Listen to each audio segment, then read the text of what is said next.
Good morning, and thank you all for joining us. And so typically in Washington, we were supposed to start at 9:30, so we've moved it already back to 9:37. I guarantee you, though, that this task force was working on time every day, trying to get the answers the American people need to have. So the task force is convened today to present the American people with the facts, what went wrong, what the Secret Service is doing to address it, and most importantly, what other changes may be necessary. So the three goals to start off with: number one, to understand what went wrong on the day of the attempted assassination. We're talking about July 13th in Butler, Pennsylvania. To ensure accountability and to prevent such an agency failure from ever happening again. That is a tough task because we don't know what the future holds for us. On July 13th in Butler, Pennsylvania, and then again on September 15th in West Palm Beach, Florida, President-elect Trump was the subject of two separate assassination attempts. Butler, Pennsylvania is not only within the district I represent, but it's also my hometown where I grew up and have fond memories of playing American Legion baseball on those grounds. I attended the July 13th rally with my family, my wife, one of my sons, and three of our grandchildren. The assassination attempt of President-elect that day has left its mark on our community and those that were in attendance that day. We lost Corey Competore, a volunteer firefighter who was dearly missed by many. His wife, his two daughters, woke up that day with the excitement of being able to travel to Butler, which is only a few miles away from their hometown, to experience an event that they really were looking forward to. Four people were in that car that morning. That night, only three were in the car. Mr. Competore died. Our local law enforcement agency were wrongly smeared in the media for helping with the rally security. The Secret Service Zero mission failed on July 13th, and more trust in our federal agencies was lost. But the news is not all bad. After the departure of Secret Service's former director, Kimberly Cheeto, new leadership has taken responsibility for failures. Director Rowe, thank you. And has been called out the complacency in the agency. Choosing a path of cooperation in pursuit of the truth, the Secret Service made every single employee this task force requested available for interview. The Secret Service's own mission accountability review is a credible self-critique and substantially consistent with the findings of the task force. When tested again with a second assassination attempt in West Palm Beach, Florida on September 15th, the Secret Service security redundancies, while not flawless, got the job done and kept President-elect a safe distance from harm. On October 5th, President-elect Trump returned to the stage in Butler, Pennsylvania with members of his own family. The differences between the planning, coordination, and execution of this event compared to July 13th were like the difference between day and night. The task force upcoming report includes a few dozen recommendations for Secret Service and its parent agency, the Department of Homeland Security, as well as Congress. In less than 5 months, the task force has conducted 46 transcribed interviews with local, state, and federal officials, participated in over a dozen briefings with relevant agencies, reviewed approximately 20,000 pages of documents, visited the site of the July 13th assassination attempt in my hometown of Butler, and the site of the September 15th assassination attempt in West Palm Beach, Florida. It also went to FBI laboratories in Quantico, Virginia, to examine the physical evidence from the July 13th attempt. This work has positioned the task force to make bipartisan determinations about exactly how the failures occurred and where the responsibility lies. At the task force hearing on September 1st, it noted three key areas of failure by Secret Service that occurred on July 13th. This included planning errors that led to confusion among local law enforcement partners, an inexplicable failure to close public access to the site where the shooter, Thomas Crooks, chose to position himself. And third, a communications and command structure that did not facilitate rapid communication.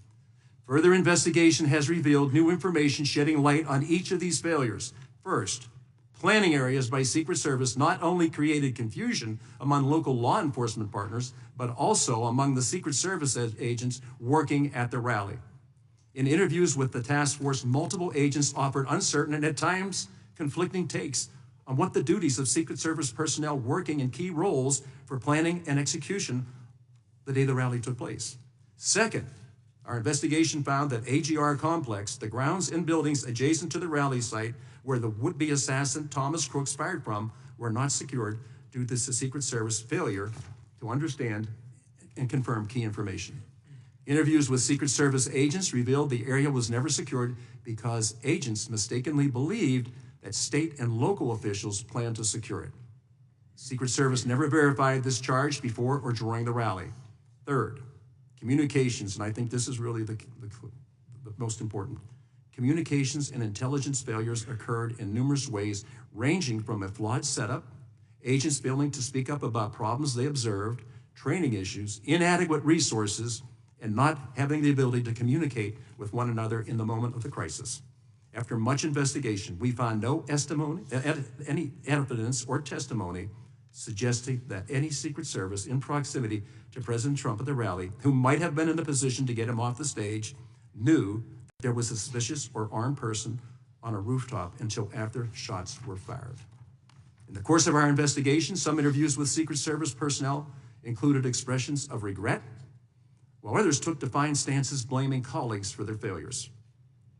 Several Secret Service agents interviewed by the task force have either already left the agency or have been placed on a status called situational telework, where they are not allowed to contribute to the core duty of protection. Those agents have been left in flux, waiting to see if these fundamental leadership failures will ultimately lead to the end of their careers. It's not in our nation's or anyone's interest for the Secret Service to delay accountability decisions any longer.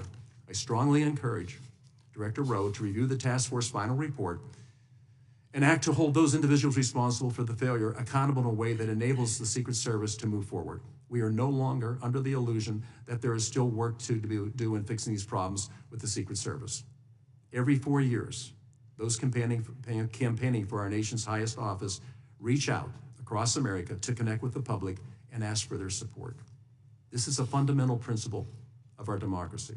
On top of being responsible for protecting our nation's highest ranking officials, their families and foreign dignitaries during a campaign season, the Secret Service must protect the candidates running for office. This greatly increases their optional tempo and pushes the resources to a limit. Today, we will discuss the lessons learned from this past campaign cycle and underscore what needs to happen moving forward. I want to thank Acting Director Rowe for being here today. And now I yield to Ranking Member Crow for his opening comments. Good morning. I would like to thank the chairman and the members of this task force, and perhaps most importantly, the bipartisan staff for their incredible hard work over the last 5 months.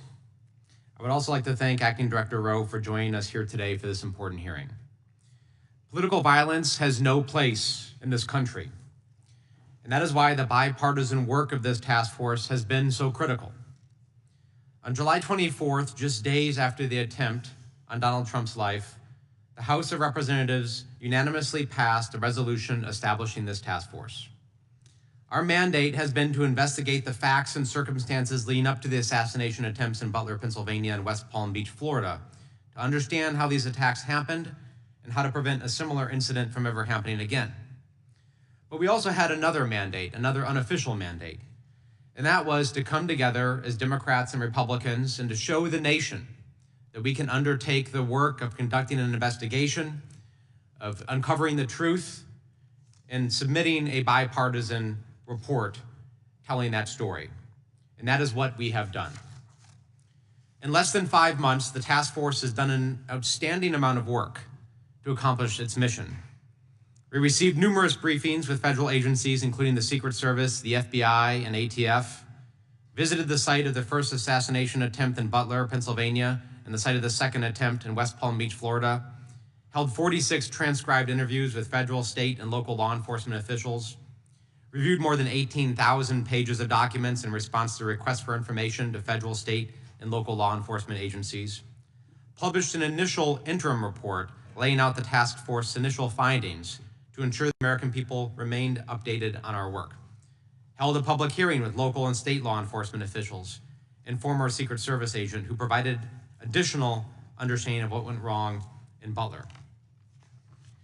We visited the FBI laboratory in Quantico, Virginia to review evidence from July 13th, and today we are holding our final hearing with Secret Service Acting Director Rowe, which will be immediately followed by a business meeting to approve our final report.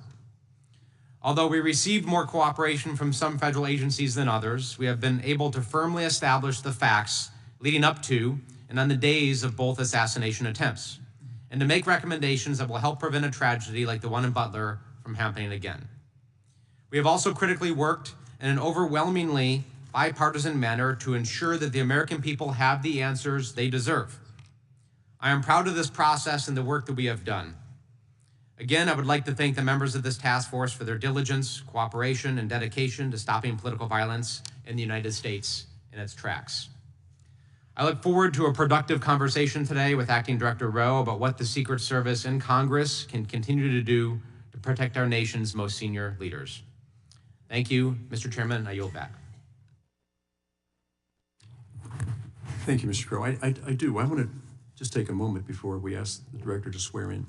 I think when we look at what we were able to do, 13 members of Congress, right? 7 Republicans and 6 Democrats. We never identified as what our politics were about or what party we belonged to. What we identified as a group that was going to try to find to get the answers to restore the faith and trust and confidence that the American people have to have, not only in this institution, but us. And the other thing is, you've already mentioned it, 30 staff members have worked tirelessly since that creation. And while we weren't able to be here because we're in primaries and we're in general elections and we're running all over the country, they never left. They stayed and they did all the work. So I can't tell you how proud I am of this group. They're the ones that should get all the credit. We get the chance to sit here. We'll take the blame, but I think I'd rather take the blame and give others the credit for the success. So let's go ahead and move forward. But I want to thank the staff, everybody that's here today. You guys did one heck of a job. Thank you for your dedication. Now we're going to introduce our witness. Today we are joined by Mr. Ronald L. Rowe, Jr., Acting Director, U.S. Secret Service. Director, we appreciate you being here today.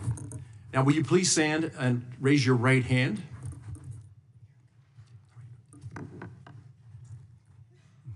Do you solemnly swear or affirm that the testimony that you are about to give is the truth, the whole truth, and nothing but the truth, so help you God? Let the record show that the witness answered in the affirmative. I now recognize Mr. Rowe for his 5-minute opening remarks. Director, I think we've talked about this. We're going to be flexible on the time. Thank you, Mr. Chairman. Good morning, Chairman Kelly, Ranking Member Crowe, and distinguished members of the task force.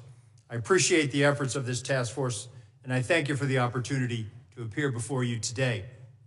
July 13th was a failure of the Secret Service to adequately secure the Butler Farm Show site and protect President-elect Trump.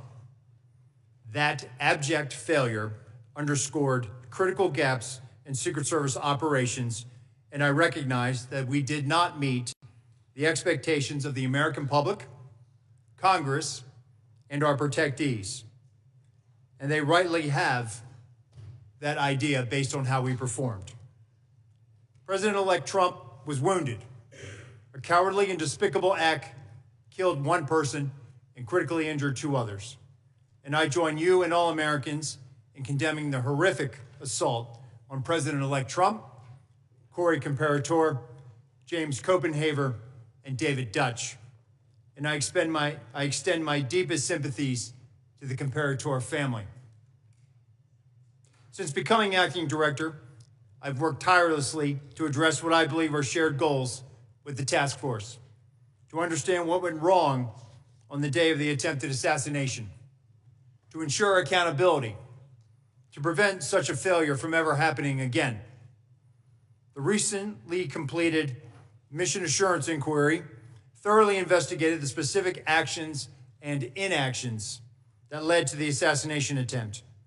4 areas of deficiencies were identified: communications, protective advance processes, command and control processes, and coordination with external entities. The mission assurance inquiry identified failures by multiple employees that warrant disciplinary action. The quality of the advance work and preparation for the Butler Farm Show visit absolutely did not meet the expected standards of this agency. Let me be clear. There will be accountability, and that accountability is occurring. It is an extensive review that requires time to ensure due process. And the pace of this process, quite frankly, it does frustrate me. But it is essential that we recognize the gravity of our failure. I personally carry the weight of knowing that we almost lost a protectee, and our failure cost a father and husband his life. I have reflected extensively on the agency's substandard performance during the advance for the Butler rally. I have implemented numerous systemic and strategic changes to prevent these failures from ever happening again. It has been my singular focus to bring much-needed reform to the Secret Service, to be an agent of change, to challenge previous assumptions, and while doing so, also ensuring that the brave men and women of the Secret Service have the resources, leadership, and assets that they need to be successful in carrying out our protective mission. A full list of actions is itemized in my prepared testimony, but these changes have included providing the highest levels of Secret Service protection to President-elect Trump throughout the remainder of the presidential campaign, expanding the use of unmanned aerial systems for aerial observation at venues, expanding the use of counter-unmanned aerial systems technologies to mitigate the use of a UAS as a kinetic attack vector, expanding the use of ballistic countermeasures at Secret Service-protected campaign sites, a directive to mandate unified command in a singular location for all protective sites, something that was not done on July 13th in Butler. We are operating in a heightened threat environment with expanding protection requirements, and this requires a shift in the Secret Service's levels of protection, readiness, and sustainability. The paradigm shift focuses on elevating protection, prioritizing training, strengthening our workforce, and increasing accountability. The elevation of protective operations ties directly to how the work performed by special agents in the field directly relates to our protective mission. The field officers serve a critical role in everything we do operationally, to include protection, protective intelligence investigations, and enforcement operations, among many other important responsibilities. Recognizing how operationally integrated that field offices are, I am directing an organizational change to shift the Office of Investigations to the Office of Field Operations. This is not simply a semantic change.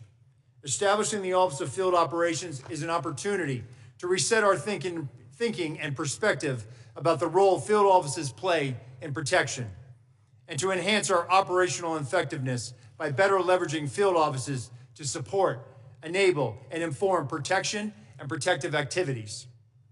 It is also my intention to reconstitute the Secret Service's culture such that training is routine and expected.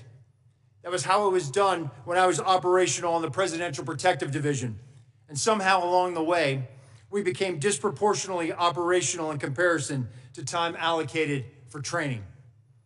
As I have publicly stated, the Secret Service historically has had to manage its operations by doing more with less. That is not consistent with achieving a no-fail mission. And since becoming acting director, I've made it my priority to eliminate the do more with less mindset, which has had a long-term degrading effect on our workforce and our protective operations. The Secret Service is making progress on this thanks to Congress.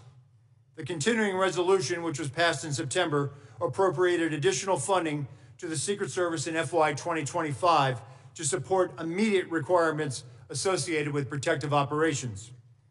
I greatly appreciate the efforts of Congress and numerous staff members in making that supplemental a reality. The world is a dangerous place. The responsibilities of the Secret Service are critical to the national security of the United States. It is important that decision makers fully recognize and appreciate the vital role and significance of the Secret Service in our nation's security.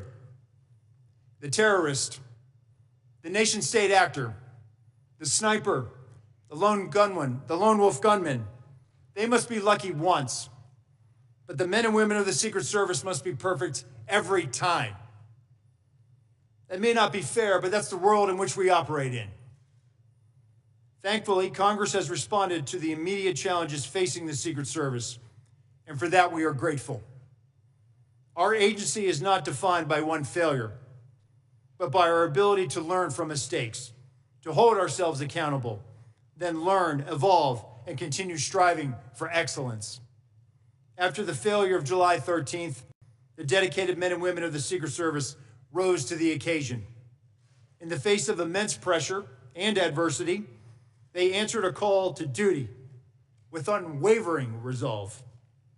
And I want to express my gratitude for the extraordinary dedication and hard work of our special agents, uniformed division officers, mission support personnel. They all persevered when the demands of the mission surpassed anything they or their families have ever been asked to take on. Their commitment to the mission, even under such challenging circumstances, is nothing short of inspiring. I am truly honored to serve alongside such a remarkable group of individuals. Mr. Chairman, I will submit the remainder of my statement for the record, and I look forward to answering the questions of this committee. Thank you. Thank you, Director Rowe. I'm now going to recognize myself for 5 minutes. First of all, I want to thank you for your testimony. Of all the areas the Secret Service reviewed after July 13th, what do you think was the most concerning failure of that day, looking back on it? And had you been the one developing the game plan, what different moves would you have made strategically to ensure that it was a safe and secure area? So I think what is glaring to me is the failure to recognize the significance of the AGR building, to recognize the significance of proximity to what was perceived to be the middle perimeter of the site. The lack of recognizing that, the failure to effectively communicate, as you stated, and some of the findings of the task force, to effectively communicate to local law enforcement that we need to have uniformed presence out here, that we shouldn't have people that close, unscreened, on the curtilage of our site, not having better line of sight mitigation, having something scrim along that fence line that was to the 3 o'clock, having uniformed law enforcement presence out there, having special attention measures by those law enforcement officers. That, to me, is glaring. And those are basic tenets, fundamentals of what advance teams are supposed to identify. They are supposed to identify hazards, risks, and then mitigate those risks effectively, either by using law enforcement and coordinating assets, or taking matters and making sure that it is mitigated and that risk is taken out of play. We did not do that on the 13th. Post July 13th, there was a renewed focus on that, making sure that supervisors were engaged, that we provided assets, that we had enabling UAS, platforms in the air. That was the difference on October 5th that you saw with your own eyes, sir. You know, first of all, I want to thank you for your testimony. You know, of all the people that have weighed in on this, myself, my wife, 3 of my grandchildren, and 1 of my sons were there. I was on the grounds both on July 13th and October 5th. I want to reiterate what I said earlier. The difference is the difference between day and night. And my concern was, from the day the site was selected to when it was turned over to Secret Service, somehow that exchange, for whatever reason, the ability to coordinate the efforts between local law enforcement and federal agencies just seemed to be casual. I don't think local law enforcement knew enough about what was expected of them. I think that day they were doing what they thought they were supposed to do. And then afterwards, it's like, well, we should have communicated better. And I got to tell you, from the beginning, I always was trying to figure out why 2 different command centers, and why weren't the 2 command centers even able to communicate with each other? Because at the end of the day, it's about communication. And as I've already said, we shouldn't have waited till 11 minutes after 6 that day to determine that we couldn't communicate. So going forward, you've already made some changes, and I think when you look at October the 5th, and this, to me, when I walked on the grounds that day, I felt like I was in the safest place in the world. The awareness of that, when you look back at it, and you were not in charge at that time on July 13th, but afterwards, the attention to detail that you put into effect on October the 5th, if you can share what we should do going forward, is there a protocol? Is there an ability to communicate? Is there an ability then to draw not only the federal agencies in, but also local agencies, because you can't cover the whole thing by yourselves. You just don't have enough personnel. You don't have enough assets. Going forward, I know you've already initiated plans like that. Just share a few of those with us, please. Sure. So we've actually now we have done some organizational changes as well. I've created an aviation unit, right? So that's making sure that we're putting out those drones up in the sky to give us visibility. If we don't have a drone, or if for whatever reason a state or local wants to fly a drone, we're going to allow them to fly that drone as well. The whole point is to get, and this is what we did not have on July 13th, and it's one common operating picture. On October the 5th, we knew exactly where every law enforcement officer was because they were using a Blue Force tracker. We have that same platform. So having that domain awareness now moving forward at our protected sites, that is a change that we are operationalizing. We did this as part of our paradigm shift. We have to look at the threat and what that threat is. And our security model is based on that threat. And we have to prepare every day that there is somebody out there who's there to do harm. And that means that we have to communicate that to our state and local officers, and they are just as much of a partner at the table when we are developing that plan. Okay, thank you. Listen, we could go on for a long time back and forth of what was there. I just will reiterate it. There is only one person on this panel in this room, unless other people came down from Butler, that was there that day. I was there that day.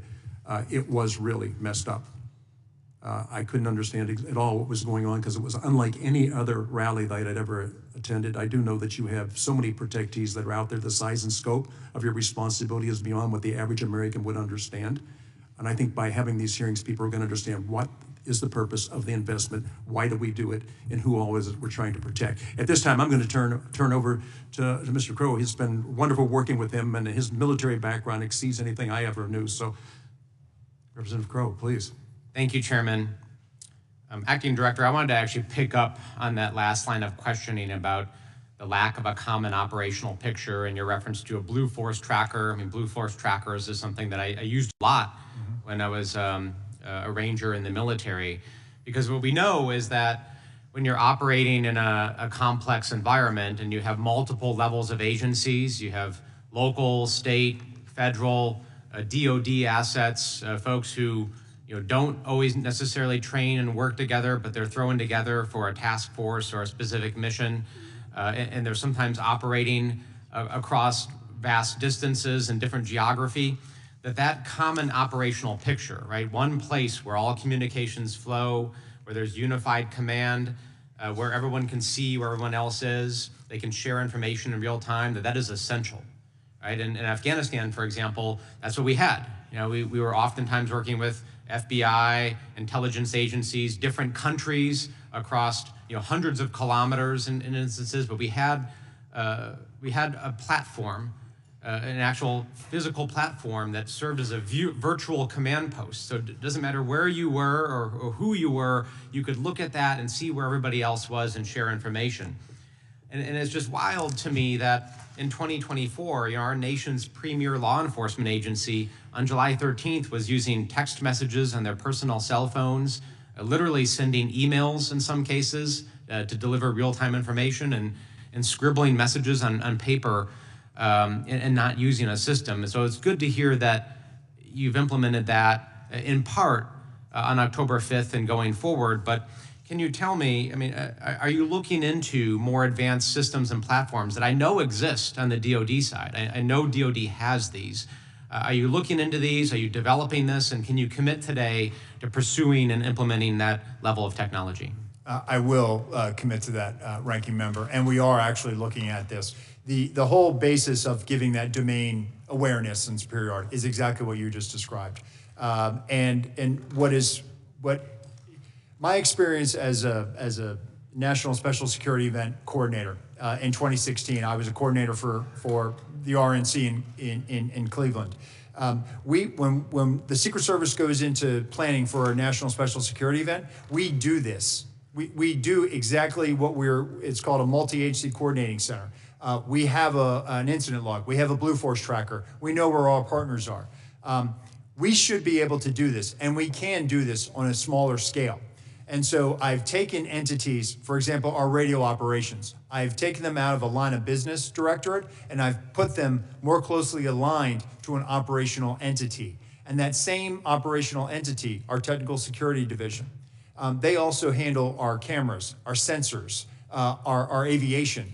So it's all about making sure that we're looking at things in DoD world, and we rely heavily on DoD for a lot of our overseas operations.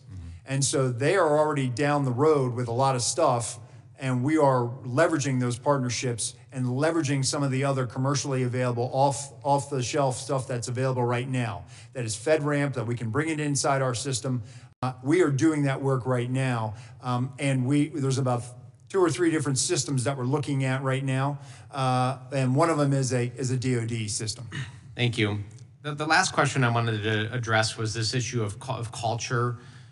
And I'm struck by the fact that there were numerous things that occurred on July 13th, and I'll just list some examples. One was the counter UAS operator did not have formal training on that system, and when it didn't operate, they just simply went without it being raised to anyone else's awareness. And the agent responsible for emplacing the counter sniper team placed the team that had responsibility for the sector that included the AGR rooftop, which is where the gunman fired from, placed it in a location where there was a tree blocking substantial portions of that rooftop, yet nobody said anything.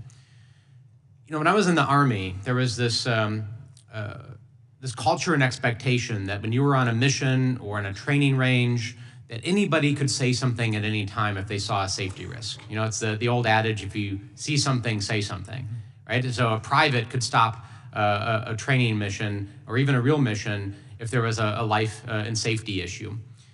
Commercial pilots have the same thing, that if you're in the cockpit, anybody can say, hey, there's a problem to the captain or stop something from happening.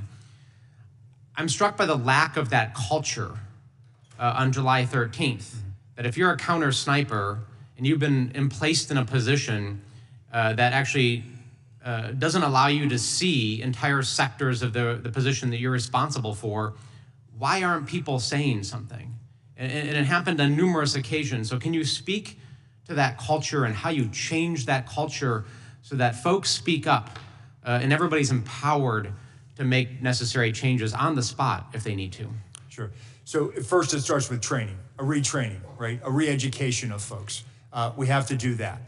Secondly, we also have to make sure that we are more regularly doing hot washes, after actions on this. So one of the organizational changes, I've directed the Office of Protective Operations to initiate and stand up almost an auditing capability, to regularly send out folks to evaluate how we're doing, and also share findings with our Office of Training. What we don't want to do is we want people to understand, hey, we want to get better. We're not here to take punitive action against people just to gig you for something. No, we want to make the mission better. We want to do that. We do this, again, in our National Special Security Event construct. It's in policy that coordinator has to do an after-action report. We do some of these things informally, but we have to do this regularly. We have to do after-action reports, and we have to retrain our folks to say, it's okay to see something and say, hey, wait a minute, why don't we have that hallway covered? I will tell you that my time as a full-time agent on the president's detail, that was the culture. I don't know where we lost that. But you were always empowered. If there was 31 poststanders on that site, there were 31 different site agents. And you had a shared collective responsibility, exactly what you're talking about, for the integrity of that site. We have to get back to that. And I think training, which touches everything from the cradle of your career all the way to the end of your career, training is where we need to make that investment. Thank you. I couldn't agree more and appreciate that answer. I yield back. Thank you. Now recognize Representative Joyce from Ohio for 5 minutes of questions. Thank you, Chairman Kelly. And first, I'd be remiss if I didn't thank you for your Ranking Member Crowe for the fair and honest way in which you've handled this matter, and to the distinguished colleagues I have here on this committee for their use of their background. Since my background seems to be in appropriations, and I happen to have chaired the Homeland Security Appropriations Subcommittee in 24, I'm pretty familiar with your budget. Yes, sir. And so I think I want to go down that lane with you. In the September CR, Congress approved $231 million in supplemental funding for the agency led up to the 24 election in November. Director Rowe, Acting Director Rowe, could you describe specifically how that funding was used? How did you prioritize where to allocate it, and how those decisions will impact the longer-term resource needs of the agency? Sure. So there were immediate needs that we used a portion of that money for. So we are submitting regular reports back to the Appropriations Committee. So they are closely tracking this, and we see this as an opportunity to prove that we can fiscally spend this money in a very responsible way. Those immediate needs were, following July 13th, we made a request to the Department of Defense for increased air mobility support. That's a reimbursable agreement that we have with them. We increased our reimbursable agreements with other partner agencies to fill some personnel gaps that we had. Tactical operators from other agencies from across the department, other support when it came to counter UAS, support for screening with the TSA. So as we brought up the president-elect and the vice president, we brought them up to the highest levels of Secret Service protection, same level as the president. And so we needed that money for additional reimbursable agreements, requests for assistance that we have with other agencies. We've also started moving money out to acquire more materials that we needed. As we started to put more assets out on the road, classified assets, ballistic assets, now the wear and tear on that is going to increase. So now we have to make sure that we can acquire more and put more money down on contracts so that as we're going to now go through the service life of these materials, we have to be able to replenish them and replenish them quickly. So some of these are long lead items. So that money has been very, very helpful to us in making sure that we can address our immediate needs. Great. In your written testimony for this hearing, you referenced that one of the practices after taking over the agency has been realigning agency technology programs with the appropriate operational entities across the Secret Service with the goal of effectively leveraging internal research and the development of emerging technologies. Director Rowe, could you provide additional detail on what has been included in that process, and has the DHS been helpful to your agency in pursuing technological modernization efforts? Have you worked with the Science and Technology Directorate or any of the DHS components to evaluate available technologies already being used by the department or any recent developments in these emerging technologies? Yes, we have, Congressman. So S&T has been very helpful to us with our technical security. We actually use some of their money to do some sandbox testing of things that we're looking at. Many years ago, we had an Office of Protective Research, and that office did a lot of R&D, did a lot of evaluation of things. There was a reorganization more than a decade ago, and that research element within the Secret Service kind of went away. It was ad hoc. We often relied on other partners, DoD, for example, to do a lot of research, DARPA and other entities. One of the things that I wanted to do was to create our own in-house ability to do applied research so that we are working with other agencies formally, like S&T, like DARPA, like others in the military that are operationalizing a lot of technologies. And so one of the things that we've done, and one of the things I'm trying to do is put the secret back in the Secret Service, but there's been media coverage of this, so I'll talk about it. Right now at Mar-a-Lago, we've started using a sensor array, an autonomous robot that's out there walking the seawall right now. It has a sensor package. We will use it at sites. We've started using it.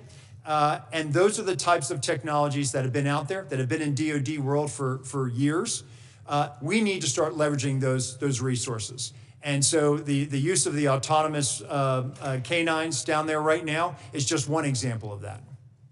I'm glad to hear that. I was disheartened to hear with some of the things that were brought up before about the failure of communication. I thought after 9/11 we cured that and we'd have uniform platforms, and all law enforcement, especially at activities such as the ones that Secret Service are involved in, are in communication all the time. So I'm glad to know that you're at least using these funds to try to progress the integrity of your communication systems network-wide.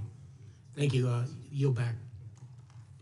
Thank you, Mr. Joyce. Also I recognize right now Representative Correa from California for 5 minutes. Thank you, Mr. Chairman. I want to thank you and our ranking member, Crow, for having these important hearings today. And Director Rowe, I want to thank you for the good job you've done in the very limited time that you've had being where you're at. I want to talk a little bit, sir, about culture, morale, and turnover. When you think about the Secret Service, you're talking about the elite, the best of the best. We've all watched those movies on TV. Secret Service agents take bullets for candidates. You're kind of the guardians of democracy. You make sure that it's the votes, the voters, and not an assassin's bullet that determine the outcome of elections in this country. And yet we hear that agents are demoralized, overworked, exhausted. 2022, 2023, largest turnover in decades in the Secret Service. And today, 60% of your agents have less than 10 years experience. 30% of your agents have less than 5 years experience. You got a short runway here to get up and running. How can we make Secret Service officers proud again? Get their morale up again. All of us have heard about those crazy parties in Colombia and other places that are really not deserving of a Secret Service reputation. How do we turn that ship around, sir? Yes, sir. So we actually have really turned the tide on our hiring. I will tell you, our applications are up. The one thing that— I want to say that's not only your problem, because we've stepped up, given you $231 million in the latest CR. So what else can we do? How can we fix this? Yeah, so we closed out FY24 on the plus side, first time for a net gain, over 200 agents, around 200 agents or so. We've increased our net, and we've been able to hang on to our veteran agents. Part of that is by giving them a retention incentive, which we just rolled out now. We're able to— When you say hold on to them, is that because people are, you got retirements coming up, or is it people just want to leave the agency? I think part of it is the workload, right? And I think what will alleviate that workload is bringing more in. Okay. So right now, we have about 500 agents in various states of training between now and March. We are going to onboard another 400 by June, and we're going to onboard 200 uniform division officers by June. We are on pace right now to hire 650 special agents and 350 uniform division officers. So being able to retain the workforce that we have and bring on more, we're going to make steady gains. Because when I look at what we have ahead of us in 28, another presidential campaign, an incumbent who's not going to be out there, who's not seeking office, but is probably going to be out there campaigning. It's going to be a tough year in 28. I need to ramp up. The spirit to core. Mm-hmm. Are these new agents proud to be in the Secret Service? Do they know it's an honor to serve? They do. When I speak with them prior to when they graduate, we have a very candid conversation, and then I explain to them, others. So we're essentially bringing in more folks, reducing their workload, make sure they get plenty of sleep, and they're on the job. True, and we're also going after with a targeted recruitment. We're trying to get people from the military, from law enforcement, with specialized skills, special operations experience, and bringing them in, and then having them join the ranks of our special operations division. So we're basically taking a multifaceted approach to build our ranks. And those folks, when they join, they're proud. That's one of the proudest days of their life, when I hand them that commission book and badge. And I explain to them that they have an obligation, not for the people that they protect, but for also the people that came before them, that paved the way, and the people that will come after them. Director Rowe, I've got about a minute left. Sure. Last question for you. Same question I've asked before. Who's in charge? Okay. If you're in a place, a site where you're going to have a rally, campaign rally, and the Secret Service believes this is not a safe place, I don't get a good feeling about holding this rally here, and the campaign says, no, we're going to have the rally here. Who's in charge? Who wins that argument? Listen, ultimately, it is the Secret Service responsible for creating that safe environment. That's not my question. If that environment is not completely safe, do you have veto power over the decision to hold that rally at that place? We do, and we do have those conversations with staff. So you can tell them, you're not going to have the rally here, you got to move somewhere else. We do that, yes. Just want to make clear. So you can do that, you have that power. We do, and it is a conversation. They have the same objective. They want to keep their protected Because that's states. not what I've heard before, but I will take your word for it now, and we'll discuss it further later on. Thank you, sir. Chairman, I'm out of time. Thank you very much. Thank you, sir. Now I recognize the gentleman from Louisiana, former sheriff, maybe still sheriff, the only member of law enforcement that sits on this panel. Mr. Higgins, you're recognized for 5 minutes. Thank you, Mr. Chairman. I was a captain in the sheriff's office, but I appreciate the promotion. Mr. Director, I appreciate your responsiveness to my personal outreaches to you in the months that we've looked into this. You have been accessible, and you helped me with some ballistics investigations that I was working on. You helped me personally, and over the course of the last several months, I've come to have a high degree of confidence that you are very focused on making the necessary adjustments to culture and policy and technology capabilities within the Secret Service in order to mitigate against threat at a heightened level as we move deeper into the 21st century.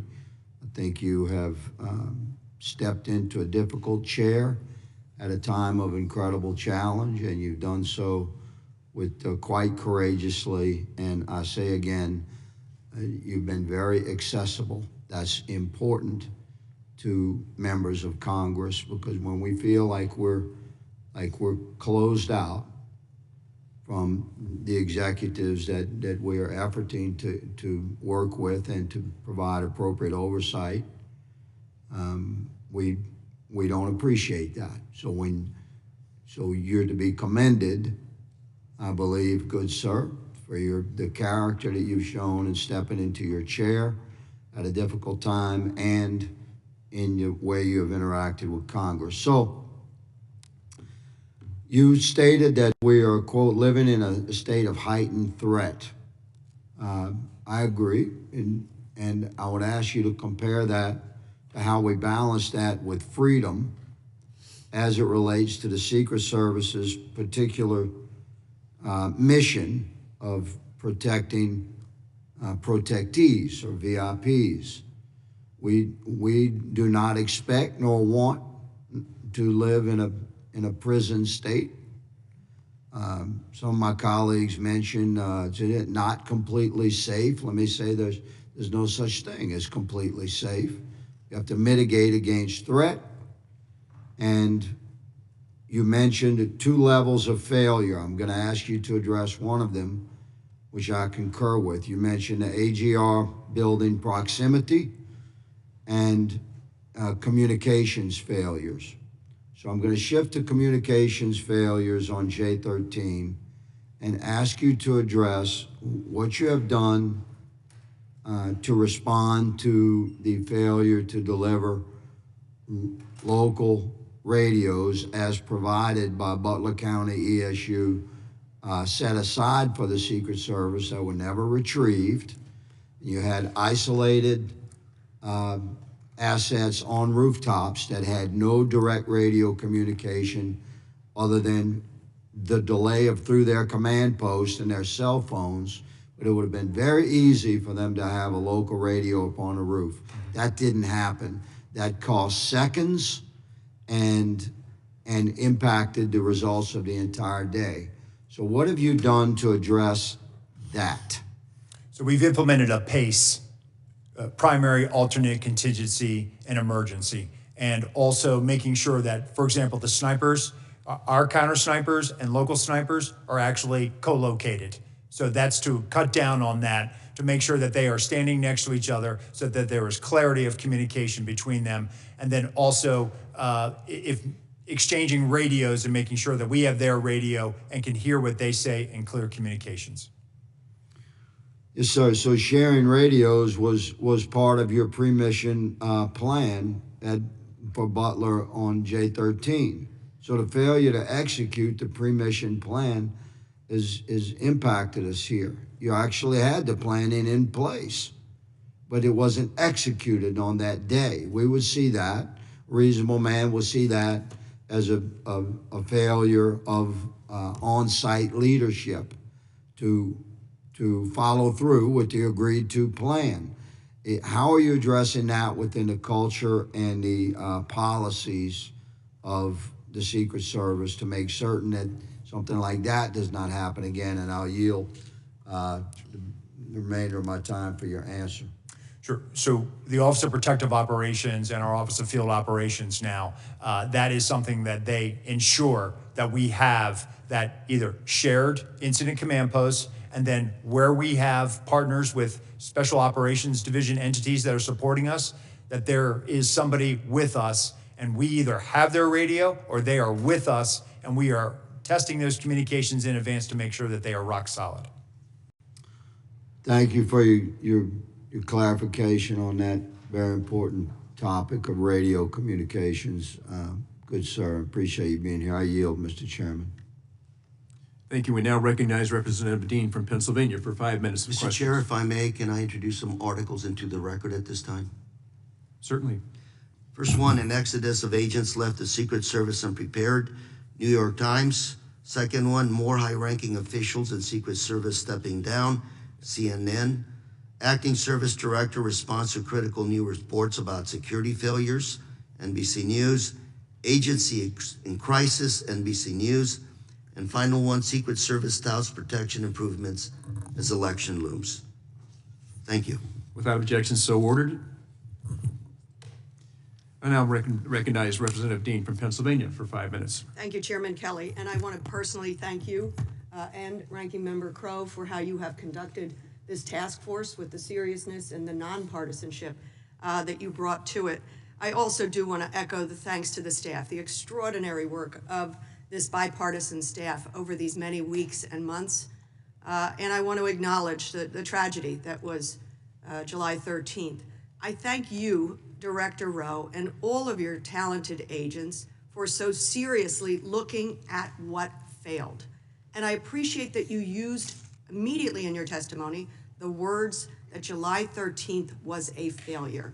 It absolutely was. And I'm thankful to you for not trying to fog it over with some euphemism, some opacity that would not tell the American public what they need to know, what Congress needs to know in order to support the Secret Service to do your mission of no fail. So I thank you for that.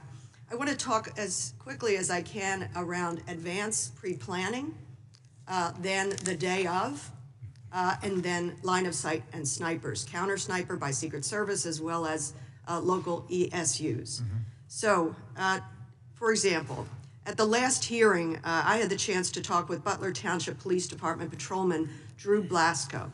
He testified that during the July 11th walkthrough, he told 3 Secret Service agents from the Pittsburgh field office and the Donald Trump detail that the AGR complex was a vulnerability. Some of the vulnerabilities he spoke about was the ability of people to get on the ground. I don't think he spoke specifically as to the roof, but the fence line, that chain link fence line over to the fairgrounds, that it was see-through, frankly, and the opacity, that the failure of making that opaque. There was, I think, some discussion of vehicles, put some vehicles along there, ag vehicles or something. So my question is, I know that the Secret Service has testified that they don't remember those conversations. Did the Secret Service discuss the vulnerability with local police or anybody as to the AGR complex, that fence line, the property itself? Congressman, what I can tell you is based on what my mission assurance inquiry has found is I cannot find a written communication where the AGR building was discussed. To me, that is glaring. That's a problem. it should have been identified. When I traveled there, Excuse me, I'm testing. a day after I was named as the acting, and as I'm walking around, and when I went up on the roof, and I'm looking at the proximity to the site, I was taken aback by the fact that that was not secured. So my answer to you is I don't have a written record of that. And so in the future, would those kinds of vulnerabilities be written down?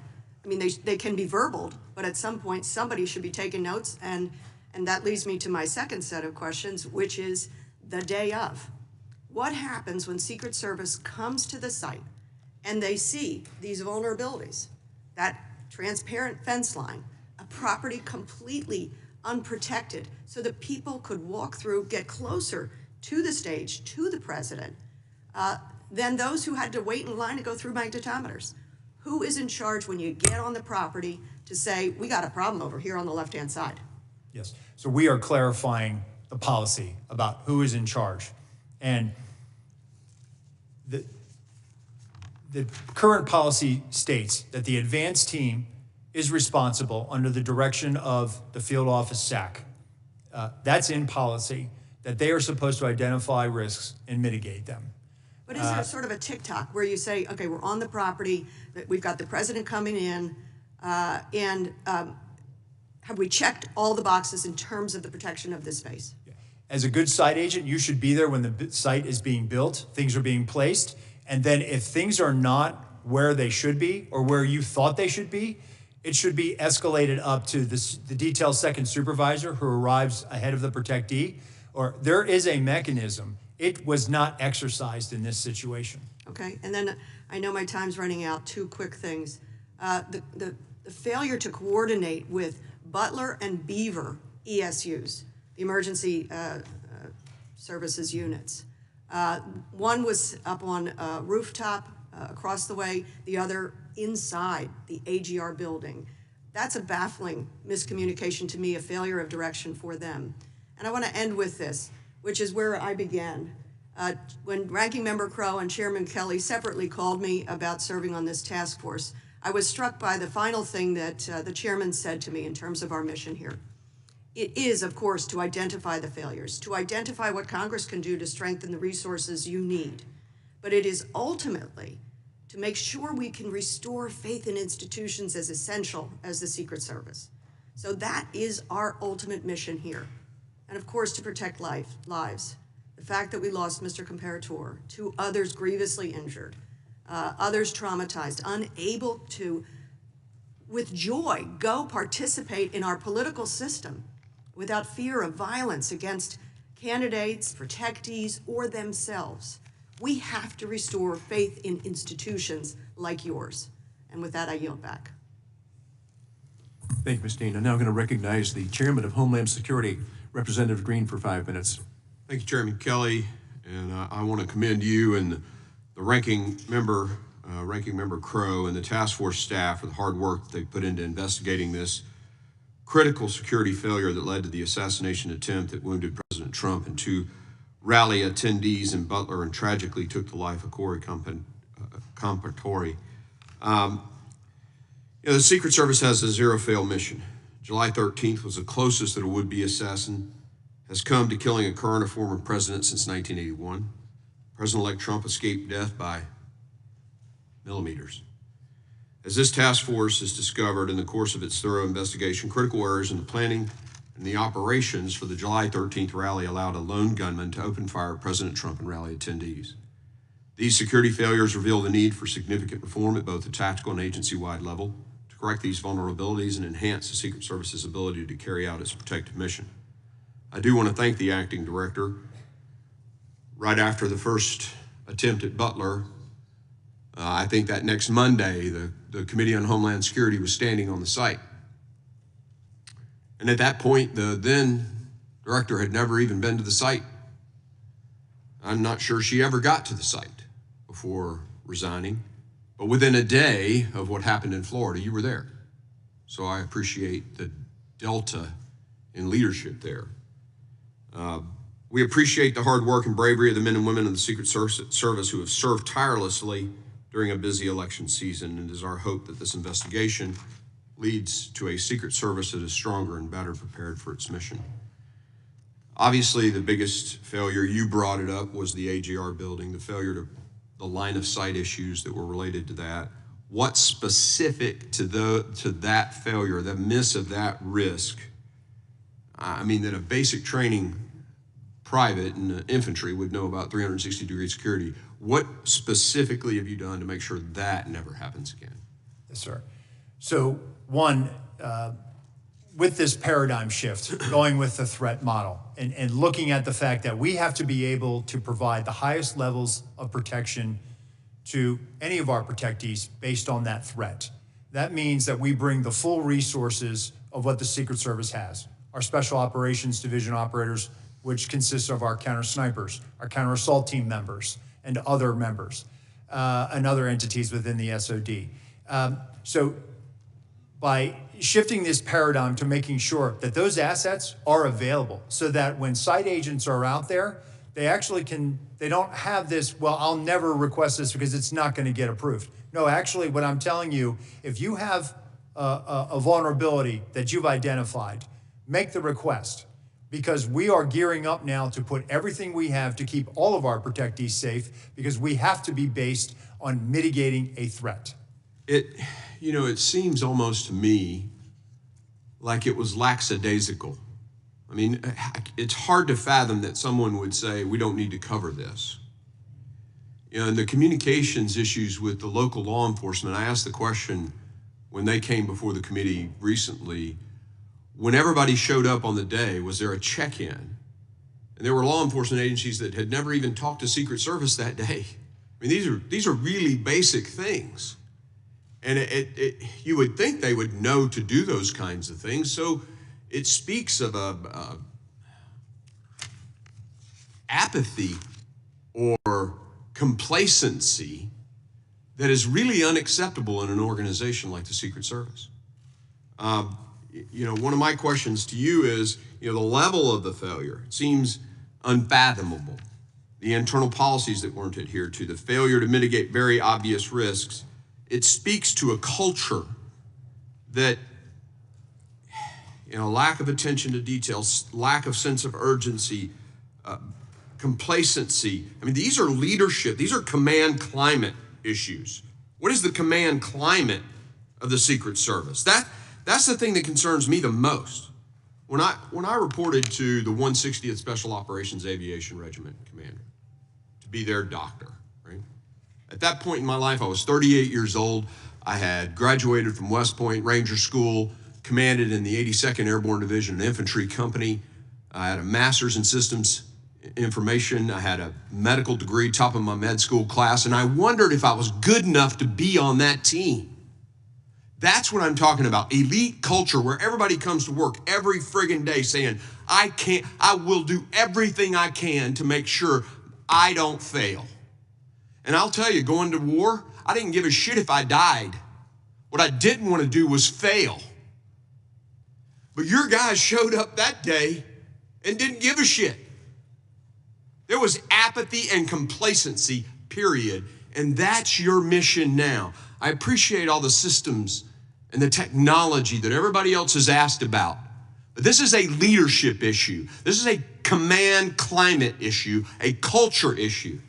Can you make a few comments about what you're doing to fix the command climate at the Secret Service?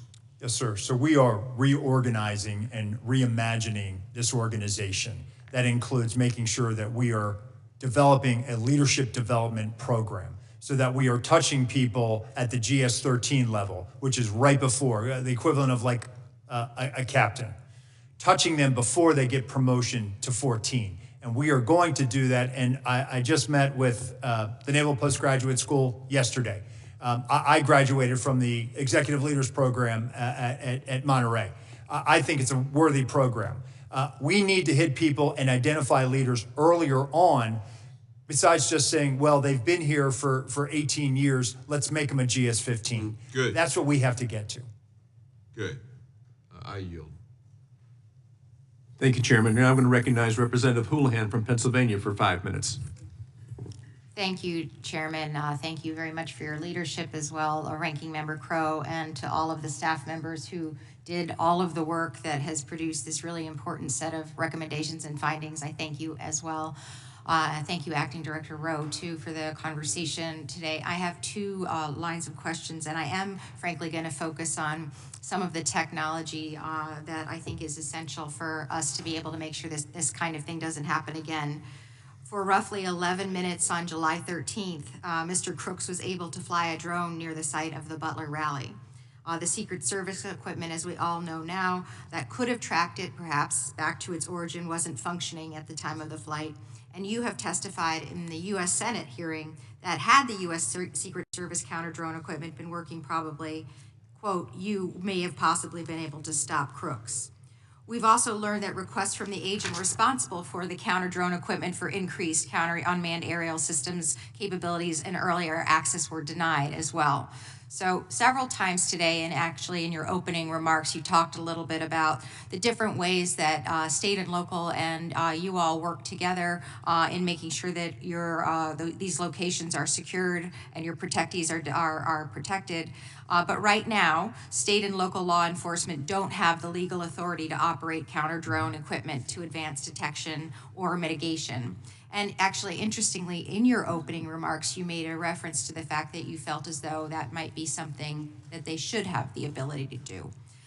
Would it have been useful if state and local law enforcement had additional capabilities and legal authorities to be able to conduct counter-drone detection and mitigation to support the Secret Service, sir? I do, with proper coordination with FAA. Thank you. That's my first question, and there is several ideas in this Congress that are bouncing around to be able to give you those authorities, and I would love it if I could ask for your support in helping make sure that that happens. My next set of questions has to do with some of the testimony that we had in our first hearing, where I'm, unlike some folks here, my background is in engineering, and I focus a lot on emerging threats, cybersecurity, biotechnology, and biothreats. And I'm struck by the fact that we're kind of always trying to solve for the last problem that we had, and the last problem that we had was a sniper on a rooftop.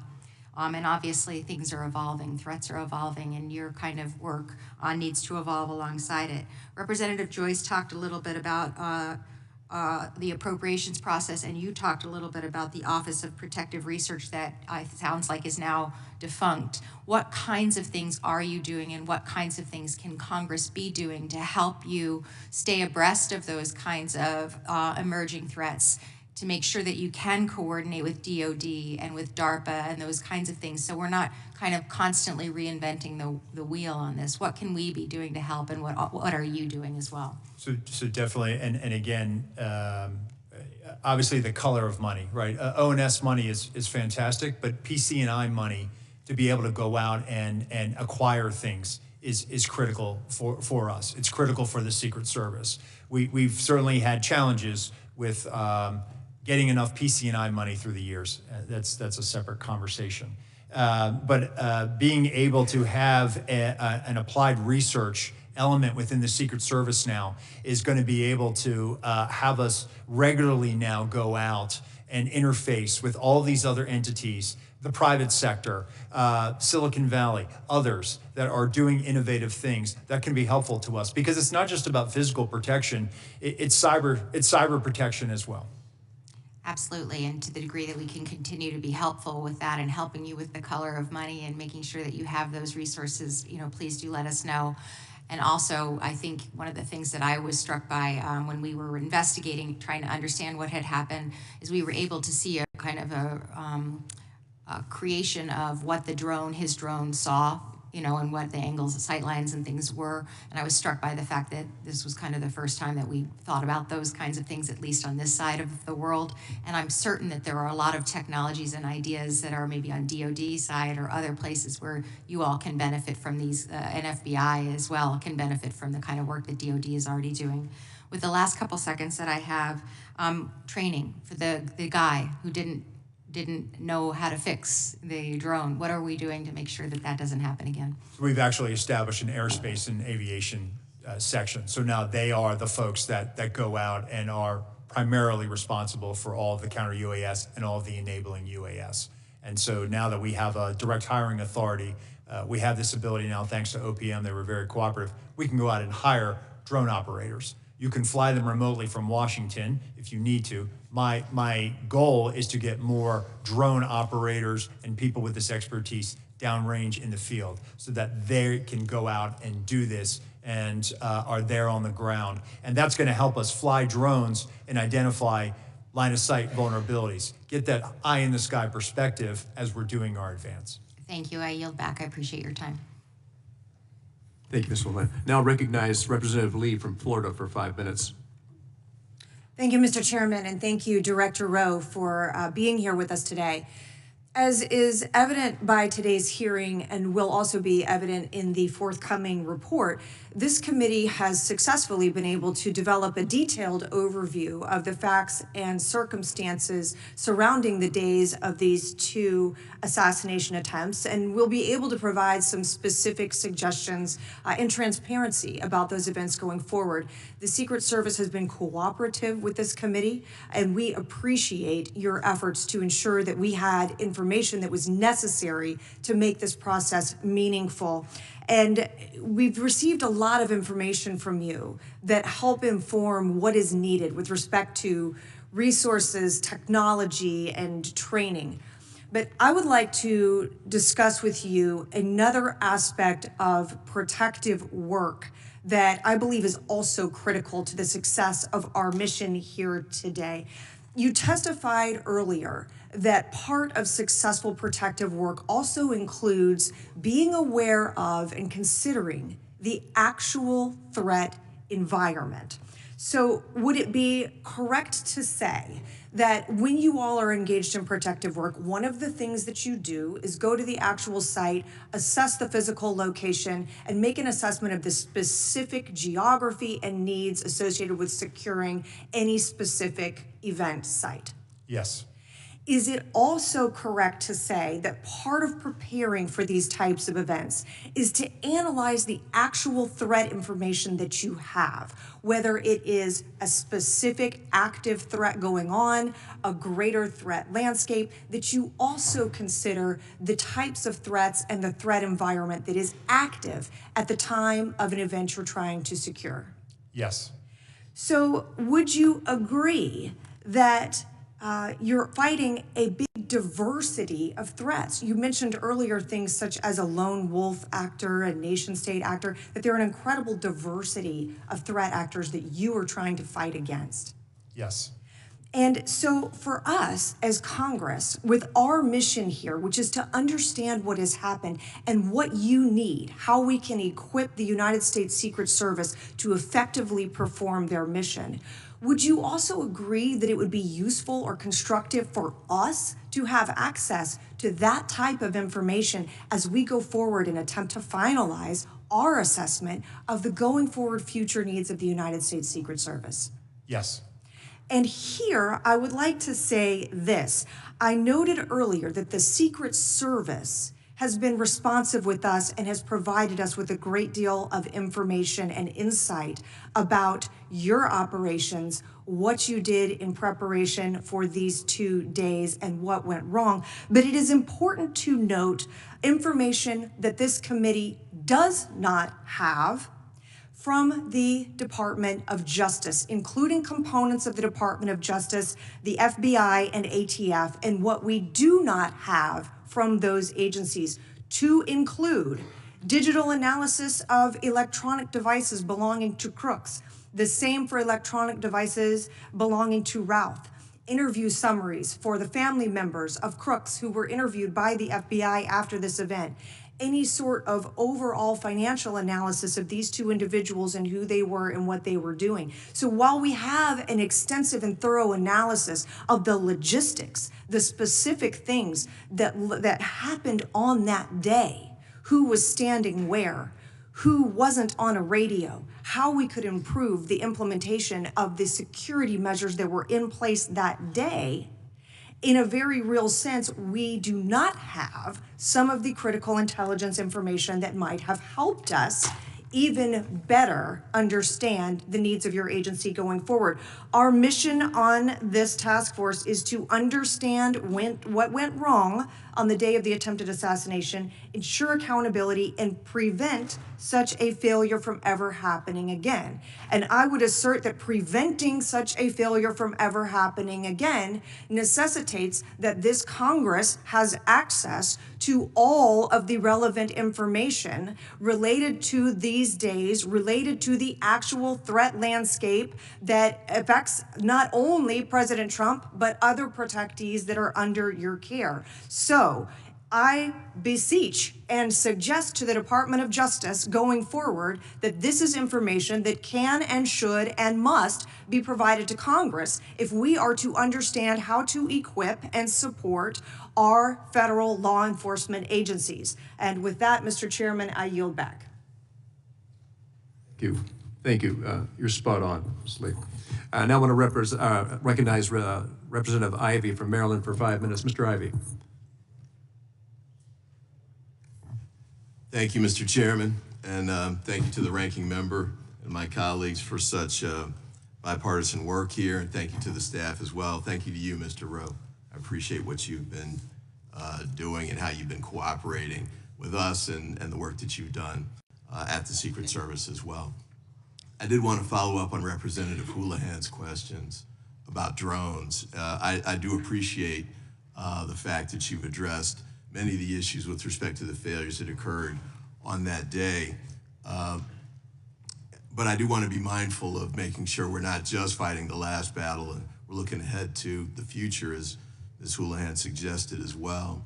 And I don't know that I want you to answer what I'm about to ask you, at least not in open session, but you know, on October 7th, Hamas used drones to attack, actually to launch its attack against Israel.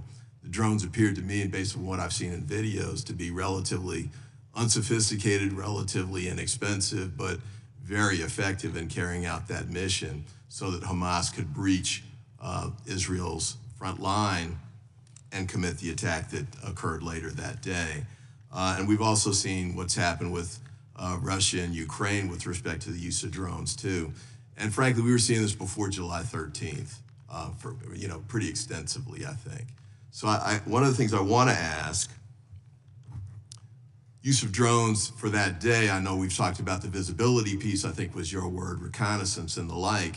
But I want to hear from you, maybe not in public, but maybe in executive session, about the countermeasures that are available to the Secret Service to deal with drones that are used to actually conduct the attack.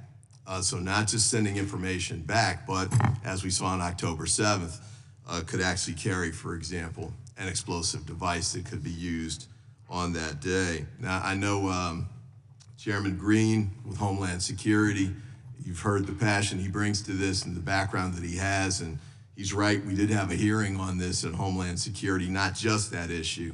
And I know this task force dissolves, I think at the end of next week, but I'm hoping that we'll carry forward with this issue, and there are others too. I want to ask you quickly about the radio communications piece, because I know that wasn't, at least some of it wasn't recorded, which surprised me as a local prosecutor, federal prosecutor.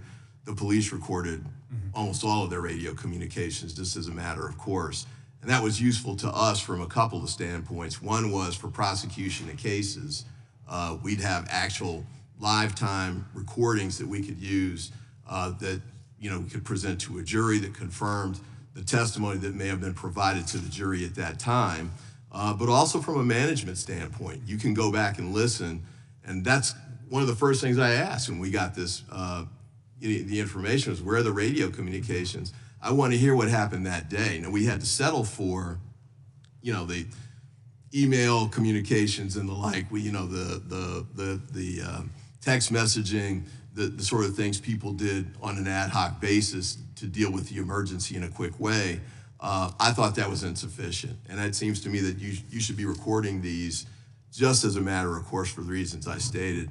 Body cams is another one to think about, I would say. I know that can be expensive in a way that radio communications are not. but also extremely valuable in the prosecution of the cases. You've got, there's nothing to prosecute with respect to July 13th, but there is with respect to Mar-a-Lago, and I don't know what the evidence there is, but you know, that's the type of information that could be useful. And then with my last minute, I wanted to pick up on what Representative Lee raised a moment ago. This isn't really to you, actually. This is to my former colleagues at the Department of Justice. I recognize that in ongoing criminal investigations, there's a reluctance to turn over information too soon because it can undermine the investigation. You can tip off defendants and targets and the like. So you want to be careful about that, and I understand that.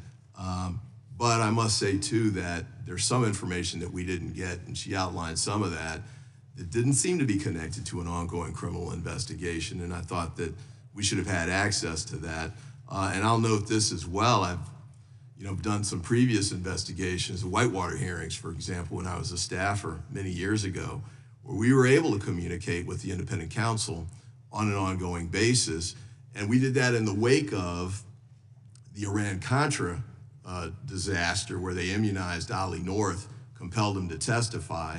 Department of Justice then ended up having to dismiss the case. It was thrown out of court because of the information sharing that took place. But even in the wake of that, Congress was able to work with the independent counsel and it came with the Department of Justice in making sure that we get the information that we need to handle these kinds of situations, because this is about as serious as it gets from the standpoint of what we're tasked to do.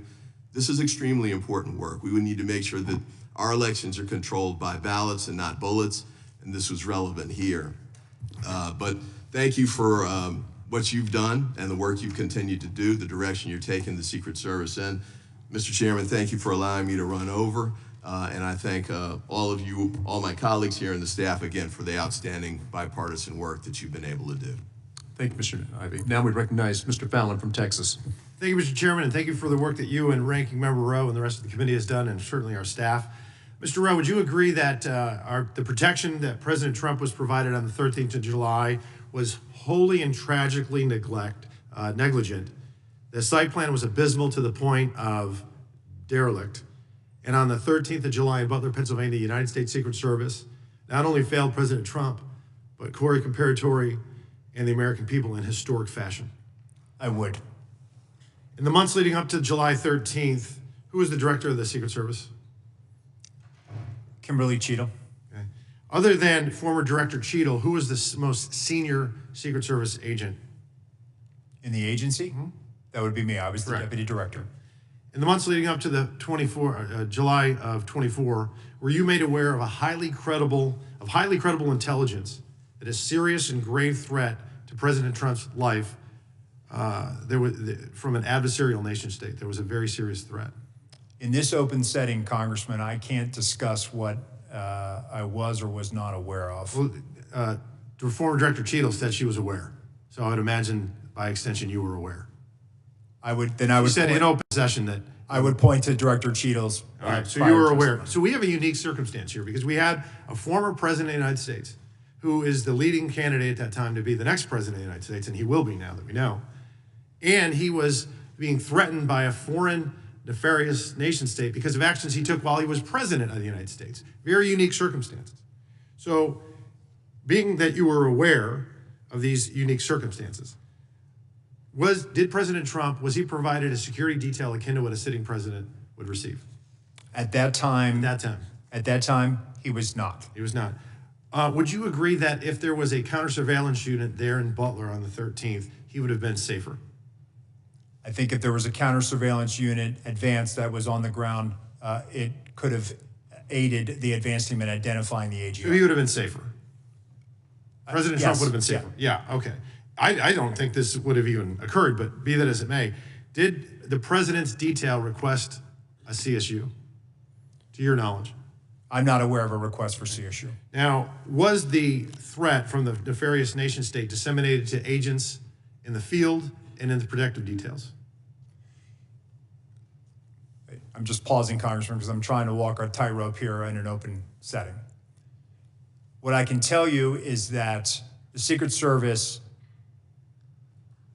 provided assets on that day for a particular. What I can tell you, sir, is that the folks that are whistleblowing and informing some members of Congress say that they were not aware of this threat. And that's what I'm getting at with being proactive and showing leadership is we know for a fact that there was no CSU in Butler. Was there a full CAT team there?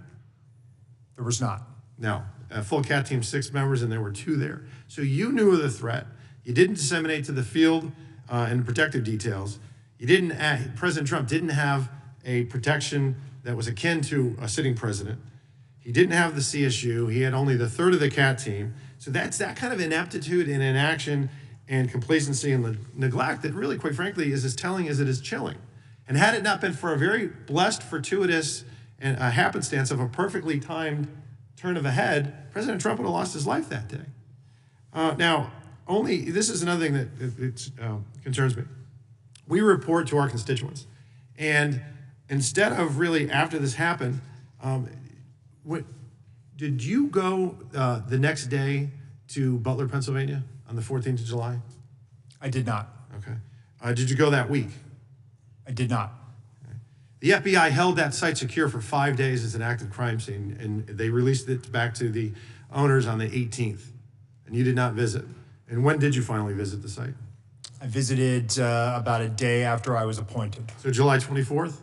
Cheadle came in July 22nd. She got skewered and roasted by the Democrats and Republicans on the Oversight Committee, of which I sit on. She resigned the next day, and then only that day did you go.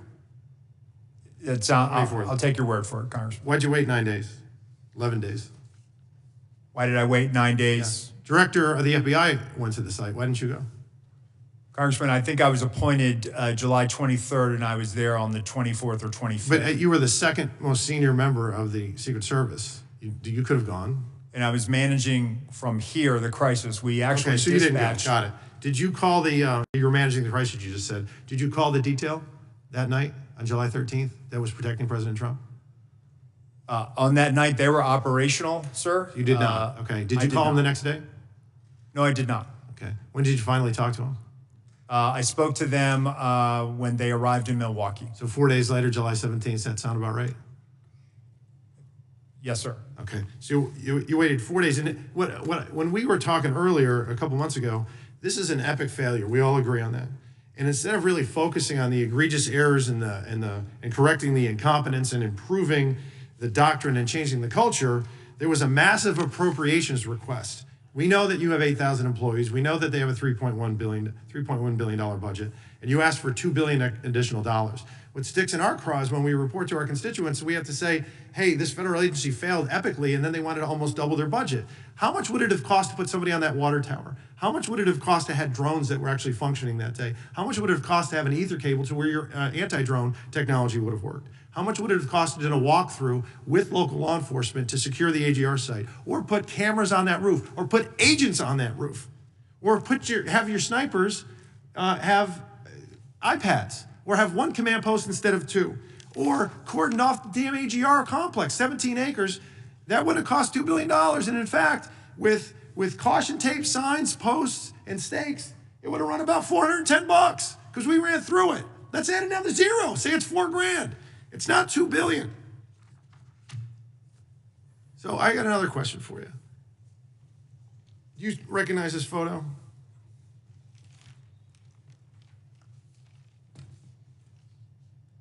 Yes, sir, I do. Okay. Was that the remembrance of September 11th? It was. Was it in New York?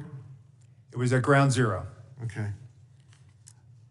Who is usually at an event like this closest to the President of the United States, security-wise? The SAC of the detail. Special agent in charge of the detail. Were you the special agent in charge of the detail that day? Actually, let me address this. Could you please, staff, leave that? Oh, no, leave that one up with the circle around me. Thank you. So actually, Congressman, what you're not seeing is the SAC of the detail out of the picture's view. And that is the day where we remember the more than 3,000 people that have died on 9/11. I actually responded to Ground Zero. I was there going through the ashes of the World Trade Center. I was there at Fresh Kills. I'm not asking you that. I'm asking you, Congressman. were you the special agent in charge? To show respect You were not. for a Secret That's Service a bunch of member horse hockey. that died on 9/11. Oh, that you're trying to be. Do not invoke 9/11 for political purposes. Oh, I'm not. I'm invoking this. You are, sir. Gentlemen, and you are out of line. I would like to ask him a question. Please. You are out of line, Don't try to bully Congressman. me. Don't Way try out to of bully line. me. I am an elected member of Congress, and I'm asking you a serious question, and you are I playing am a public politics. servant who has served this nation and You spent won't answer time the question. on our country's darkest Mr. day. Chairman, Committee you will come Do to not order. politicize it. Committee will come to order. I'm asking you serious questions for the American people, and they're very simple. They're not trick questions. Were you the special agent in charge that No, I day? wasn't. I was there No, representing Mr. the Chairman, United I'm States just asking Secret you yes or Service, no. sir. Mr. Fallon, your and time's did not expired. affect protective Fallon, You know operations. why you were time's there? expired. Because you wanted to be visible, because you were auditioning for this I was job there to that pay you're not gonna respect for a get fallen till member of this January 20th. agency. You endangered You are President out of Biden's line, life, Congressman. Vice President You are out of Harris's line. life, because you put those agents out of position. Mr. Did you have a Chairman. radio with Mr. you? Fallon, Did you your wear time a has vest? Did you have a expired. weapon? Mr. No. I did, sir, and you are out of line. Mr. Chairman, Mr. Chairman, Mr. Chairman, Yes, sir. please. All right. And we are back You're a in order bully. now. We are back in order now. Thank you. Mr. Moskowitz, you are now recognized for 5 minutes. Okay, Congressman? how you doing? Good, sir. All right. So, look, the reason emotions are high is because we almost did have a former president, and now the president-elect literally almost killed live on television. And there were two pieces of luck that day, one bad, one good.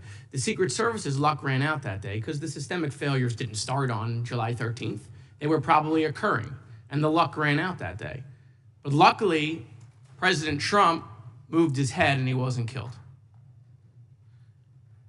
I can't imagine where we would be if we didn't have that second piece of luck.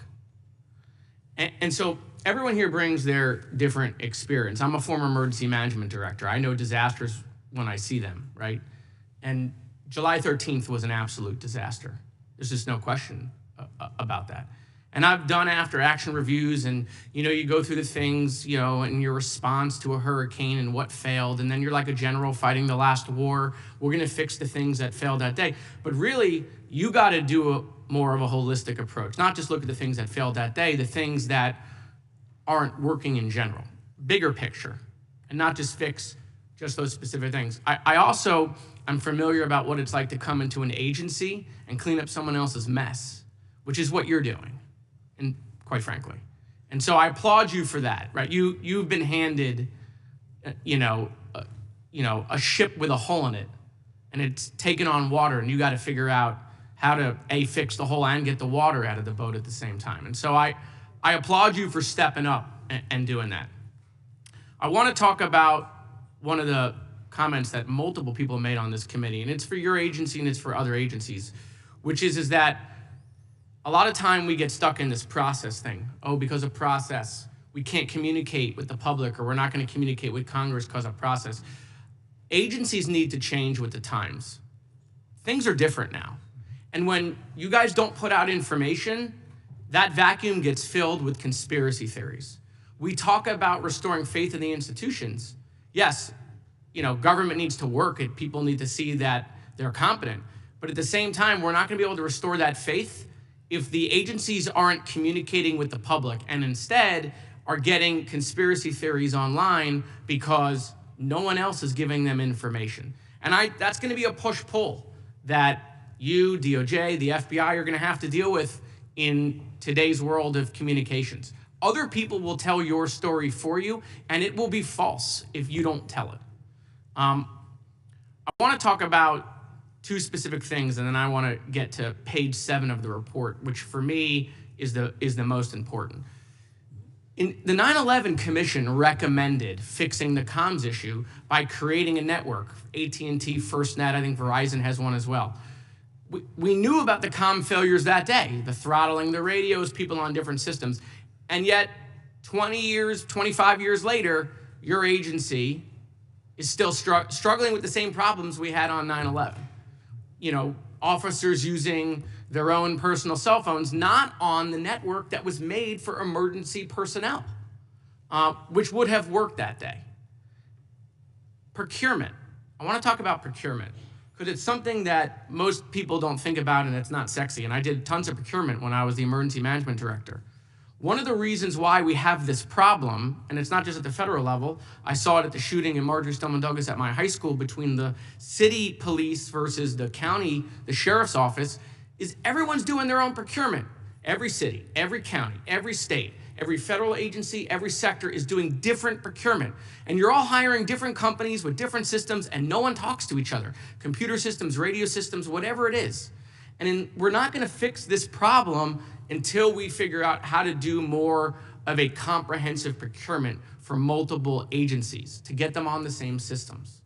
And so that's a system piece, but I'm telling you, we're not gonna fix this problem until that happens. But I wanna talk about page 7 of the report. There's a line in there, and I'm not gonna ask you to comment because I know what the answer will be, I've been through this. Page 7 of the report says, Congress must consider whether the Secret Service investigative obligations can effectively coexist with its primary protective mission and whether the agency's investigative functions should remain within the Department of Homeland Security. Yahtzee. And I will tell you that Homeland Security was the right to create it. Senator Lieberman was right. It has a core function. It should exist. We need to foster communication between our agencies, but I would surmise that the Department of Homeland Security has become too big. It can't function. It's 22 agencies, and it's just gigantic. And every director, administrator of FEMA that I've talked to, when they were in the agency, wouldn't tell me that. But as soon as they left, they would say, we can't make the changes that we know we need to make within FEMA because we can't get it done within Homeland. And so I'm gonna be filing a bill the first day of next Congress to remove FEMA and Secret Service from Homeland Security and make them direct reports to the White House. I think the changes you wanna make, I think you'll be able to make them quicker if you're not within Homeland. And so if we really want to talk about having our agencies respond faster, having our agencies fix these problems that didn't just exist on July 3rd, probably existed a year ago, 2 years ago, 3 years ago, 5 years ago, we have to be serious about breaking up Homeland Security. We have to realize that a 22 agency department cannot function efficiently. So it's quite frankly the reason why I joined the DOJ committee, to some people's misconception. I joined it with a specific focus on trying to fix Homeland because that's where this conversation is gonna happen, right? And so while we look at the report, I would tell you not to overlook page 7. Everything we've talked about technology, everything we talked about, everything Representative Green talked about culture, right? You actually had a funny line. You said you want to put the Secret Service, you want to put the secret back in Secret Service. I think Representative Green was making sure you don't forget about the service piece also, right? But I think you got to get outside of Homeland. I do. And I'm not going to ask you to comment on that because trust me, I've had 100 conversations, and when they're in public, they're very different than when they are in private. Everyone knows that Homeland is not working in its current condition. But you know what happens? Everyone wants to protect their sacred cow. You staff on the Homeland Security Committee, right? They won't let it happen. Homeland doesn't want to let it happen because they'll want more. 22, they'll take 30, right? I mean, it's just the way it's working. So, you know, Mr. Chairman, I want to thank your leadership running the committee. I want to thank Ranking Member Crowe.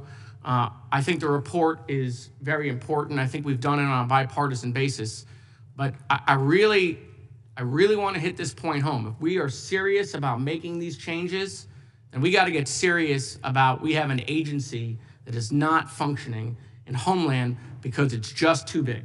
Thank you. I yield back.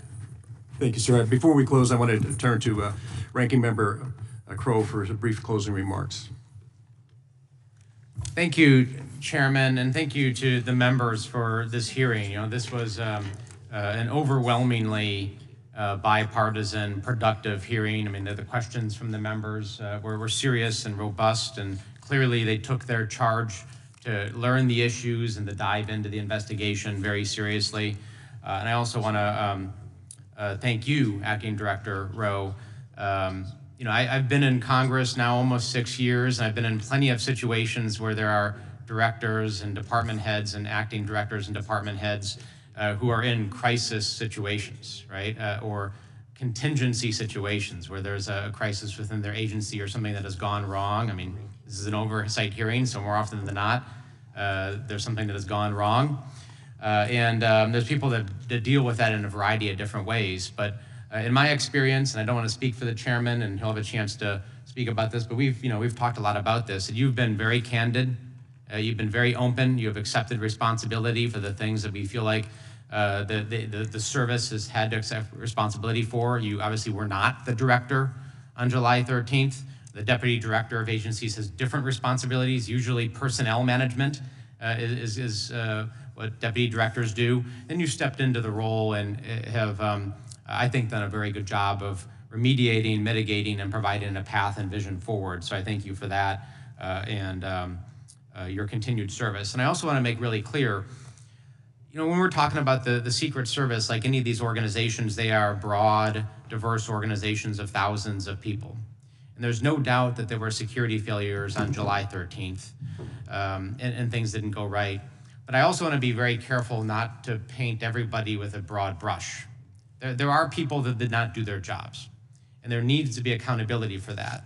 But there's also no doubt in my mind that there were many people who did do their jobs, that showed up with the right mentality, the seriousness, the commitment, who would have jumped up and took that bullet. In fact, after the shooting, did go on the stage and do what they needed to do and were willing to risk their lives. And I want to thank them. I think it's really important that we draw that distinction here, because I know a lot of those officers and agents are listening here today. And for those folks that show up every day with that commitment to excellence, who are willing to put their lives on the line, that we see them too, right? And we appreciate their service in what they do, because we don't want to put your agency in a position where this is a negative detractor from morale. It makes it harder for you to right the ship. So that distinction is very important in that regard. I also hope America saw that we did come together in a bipartisan way and fulfill our mandate of looking at these 2 attempted assassination attempts. We took it seriously. You couldn't watch this hearing today and actually see who was a Democrat and Republican. If you took our name placards down here, Americans wouldn't be able to tell, who was. This was issue focused. This was focused on our mandate, and I think that's really telling. And I would encourage folks to watch this if they haven't watched the entirety of the hearing and look at how we conducted our business here. The other thing I want to do is just thank the staff. This was a heavy lift. 5 months, the number of transcribed interviews, document requests was really substantial. At a time, as the chairman said, many of us were out on the campaign trail and accessible and spread throughout the country. Honestly, it's the staff that did the heavy lifting here, both the Republican and the Democratic staff. They have taken time away from their families. They have taken time away from their jobs. They have left law practices and other lucrative jobs to come and do important work for the American people. And I'm grateful for the work of the staff to put us in a position to submit this report and to tell the story that America deserves to have told. So with that, I want to thank you again, Acting Director Rowe, for your testimony and your commitment to addressing the issues that have been identified here today. And Mr. Chairman, I yield back. Thank you, Mr. Crow. I want to thank Mr. Rowe for his testimony and for appearing before us today. And I know that at times it can be very emotional because of what took place. I will repeat what I said earlier. I was about 60 feet away from the president when he put his hand to his head and went down, and as the shots were ringing out, my main concern was, oh my gosh, they just shot the president. But I couldn't find my wife, I couldn't find my oldest son, and I couldn't find 3 of my grandchildren where they were supposed to be. They were not put where they were supposed to be that day. They were left to wander someplace else, which I'll never understand. Look, it's a very emotional very much the thing. We can talk through these things and be very orderly about it, or we can look at what happened that day and say, and I think I got this feeling from the captain, Captain Higgins. When you look at the history of the United States, there are certain things that are always going to stand out. I will just tell you this about my hometown of Butler, Pennsylvania. It was once recognized as the birthplace of the Jeep. It is now recognized as the location where the attempted assassination of Donald Trump took place. So it's overshadowed everything else that that town was ever known for and what they're so proud of and how wounded they were that day. And I will say this again, I've said it before, local law enforcement was the first direction that fingers were pointed, that these local law enforcement guys, gosh, they just didn't do their job. They didn't do their job. I know them personally. I know how deeply wounded they were by that. And I think that we have to understand these are real people doing real things in real time. So when I'm out shopping, people come up to me and say, you know what happened that day? I said, well, I have a pretty good idea. They said, well, let me tell you my version. And they tell me their version. I said, that's interesting. So where were you on the grounds that day? They said, well, I actually wasn't there. Now, why do people come up with these conspiracy theories? They come up with conspiracy theories because they don't get answers at the time they're needed. And I think that what we're trying to do, and I got to tell you, this is not a red committee or a blue committee. This is truly a red, white, and blue committee. And I will defy anybody to look at any of the members that are sitting up here today and say, I've seen this guy before in action. I know who he is. He's on Fox every night, or he's on CNN, whatever the hell people get on. Excuse me. I know we're not supposed to use any language like that.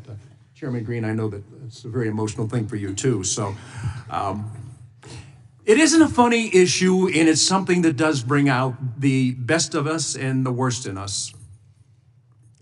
So whenever Jason and I first talked, and we were, and Miss Lee mentioned this, we were given three goals. There's threefold. Understand what went wrong on the day of the attempted assassination, ensure accountability, and to prevent such an agency failure from ever happening again. I know when I first talked to Representative Clay, he said, you can never guarantee that it will never happen again.